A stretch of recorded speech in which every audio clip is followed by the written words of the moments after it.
தோழமை சொந்தங்களுக்கு பணிவான வணக்கங்கள். அன்புடன் KVS. மத்திய அரசினுடைய பட்ஜெட்டிலே இன்கம் டாக்ஸ் வருமான வரிக்கு சற்று விலக்கு அளிக்கப்பட்டு இருப்பது ஆறுதலான செய்தி என்பதிலே இரண்டு விதமான கருத்துகள் இருக்க முடிவதில்லை. மத்திய வர்க்கத்தினுடைய பொருளாதார நிலை சரியாக இருந்தால்தான், அவர்களுடைய வாங்குகின்ற தகுதி என்பது சீராக இருந்தால்தான் அரசினுடைய பொருளாதார நிலைமை என்பது சரியாக இருக்கும் என்கின்ற அடிப்படையிலே தான் மிடில் கிளாஸ் பெரும்பான்மையானவர்களுக்கு இந்த வரி சலுகை என்பது அளிக்கப்பட்டிருக்கிறது.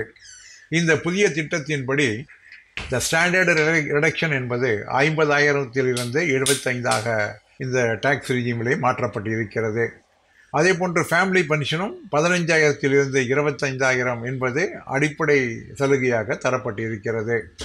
இந்த பட்ஜெட்டிலே 8வது ஊதிய குழு அமைப்பது குறித்தும் யூனிஃபைடு பென்ஷன் ஸ்கீமினுடைய திட்டங்கள் குறித்தும் விரிவாக எதுவும் சொல்லப்படவில்லை.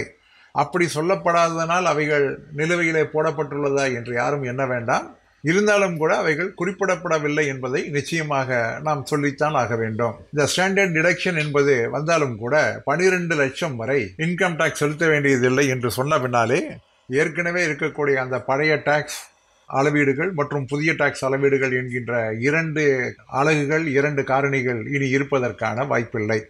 இன்னும் 15 தினங்களிலே எளிமையான புதிய இன்கம் டாக்ஸ் விதிகள் வரப்போவதாக நிதி அமைச்சர் சொல்லி இருக்கின்றார். அதிலே என்ன மாற்றங்கள் வரப்போகிறது என்பதை நாம் கவனித்திடுவோம். இந்த 12 லட்சம் உயர்வு என்பது உள்ளபடியே பாராட்டிட வேண்டியதாக இருந்தாலும் கூட, இந்த 12 லட்சத்திற்கு மேல் ஒரு 100 ரூபாய் கூடுதலாக அவர்கள் ஊதியம் பெற்றாலும் கூட அவர்கள் முதல் 4 லட்சத்திலிருந்து 8 லட்சத்திற்கு 5%, 8 லட்சத்திலிருந்து 12 லட்சம் வரை 10%, அதற்கு மேல் 15% என முழுமையான டாக்ஸ் என்பது பிடித்தம் செய்யப்படும். இது உள்ளபடியே குறிப்பாக மத்திய அரசு ஊழியர்களுக்கு 8வது ஊதிய குழுவினுடைய பரிந்துரைகள் நாளை செயல்பாட்டிற்கு வரக்கூடிய நேரத்திலே பலருக்கு இந்த பாதிப்புகள் ஏற்படலாம்.